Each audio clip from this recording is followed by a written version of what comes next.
So why did Woj retire? Well, according to The Athletic, he told his bosses that he couldn't go another year with only getting 3 hours of sleep a day trying to keep up with GMs and scouts and agents to figure out the next move in the NBA.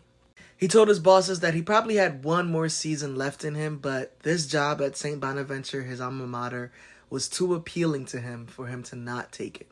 There's a possibility he could still work with ESPN advising their president, Jimmy Pitaro, or even advising whoever they hire as the next insider. But his main role will be at St. Bonaventure as their GM, where he'll be responsible for NIL deals, convincing players to stay, communicating with players' families, communicating with grassroots coaches to see who the next player is that could come through and be a dominating force in college basketball.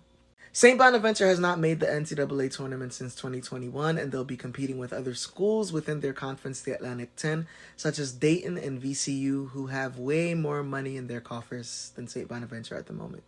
Woj's job will be to try to get kids to stay at the school, to come to the school, and to make the school a perennial force in college basketball again. Possible replacements for Woj on ESPN include Shams, Chris Haynes, Brian Windhorst, or the possibility that ESPN won't focus as much on transactions happening in the NBA. I don't think that's likely, though.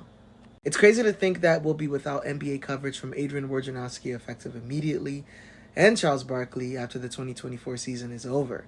TNT Sports is going to try their best to keep the Inside the NBA crew together even without the NBA, but it is very unlikely that Barkley will be allowed to participate in any NBA pre- or post-game coverage for NBC, Amazon, or ESPN.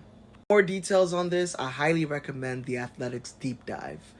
It's unlikely at the moment, but I wouldn't be surprised if after getting as much rest as he needed, Woj re-entered the NBA content space and started a new podcast where he could split the ad revenue between himself, ESPN, and an NIL collective that would help St. Bonaventure rise to glory in college basketball.